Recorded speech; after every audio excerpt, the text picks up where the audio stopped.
ৰিয়ান পৰাগৰ নেতৃত্বত ৰাজস্থান ৰয়েলছৰ প্ৰথম জয় IPL 2025-ত 30 মাৰ্চত ৰাজস্থান ৰয়েলছ আৰু চেন্নাই ছুপাৰ কিংছৰ মাজত অনুষ্ঠিত হৈ যোৱা মেচখনত RRA CSKক 6 ৰানত হৰুৱায়। এই মেচখনত ৰিয়ান পৰাগে নেতৃত্ব দিছিল ৰাজস্থানক। ৰিয়ান পৰাগে 3খন খেলৰ বাবে নেতৃত্ব পাইছিল ৰাজস্থান ৰয়েলছৰ হৈ। ইয়াৰ আগৰ 2খন খেলত SRH আৰু KKRৰ লগত হাৰাৰ মুখ দেখিছিল RRA। কালি গুৱাহাটীতে খেল আছিল আৰু গুৱাহাটীৰ দৰ্শকৰ সন্মুখত ৰিয়ান পৰাগৰ নেতৃত্বত RRA জয়লাভ কৰিছে। এইটো ৰিয়ান পৰাগৰ বাবে খুবেই ডাঙৰ কথা। এই মেচখনত ৰাজস্থান ৰয়েলছে প্ৰথম বেটিং কৰি 20 অভাৰত 182 ৰান কৰিছিল 9 উইকেটত।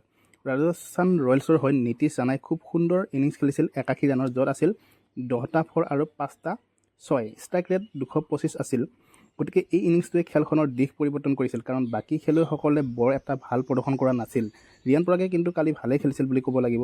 37 ৰানৰ এটা ইনিংছ খেলিছিল, য'ত 2টা 6 আৰু 2টা 4 আছিল। কালি CSKৰ বেটিং কিন্তু ভাল হোৱা নাছিল।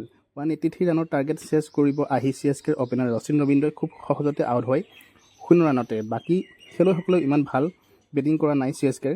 কেপ্টেইন ঋতুৰাজ গায়কোৱাডে এটা ভাল ইনিংছ খেলিছিল 63 ৰানৰ, কিন্তু সেই ইনিংছটোৱে CSKৰ জয় সুনিশ্চিত কৰিব নোৱাৰিলে। পিছলৈ ৰবীন্দ্ৰ জাদেজা আৰু MS ধোনীয়ে জয়ৰ বাবে চেষ্টা চলাইছিল যদিও ৰান ৰেট বেছি থকাৰ কাৰণে এই খেলখনত CSK 6 ৰানত পৰাস্ত হয়। ৰাজস্থান ৰয়েলছৰ বাবে এটা ভাল আছিল যে কালি জফ্ৰা আৰ্চাৰৰ বলিং ভাল হৈছিল। 3 অভাৰত 13 ৰান দি এটা গুৰুত্বপূৰ্ণ উইকেট লাভ কৰিছিল ৰচিন ৰবীন্দ্ৰৰ, আৰু সেইটো আছিল প্লাছ পইণ্ট ৰাজস্থান ৰয়েলছৰ বাবে কালি।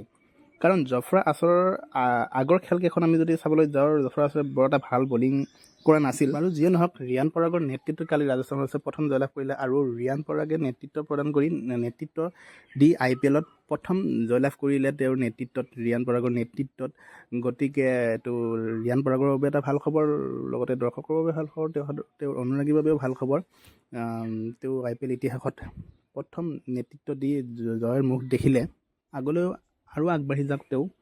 তো এয়া আছিলে কালি ৰাজস্থান ৰয়েলছ আৰু CSKৰ খেলখনৰ আপডেট। আশা কৰিছোঁ ভিডিঅ'টো ভাল লাগিছে। ভাল লাগিলে লাইক শ্বেয়াৰ কৰি দিব, লগতে চেনেলটো ছাবস্ক্ৰাইব কৰি দিবলৈ নাপাহৰিব। ধন্যবাদ।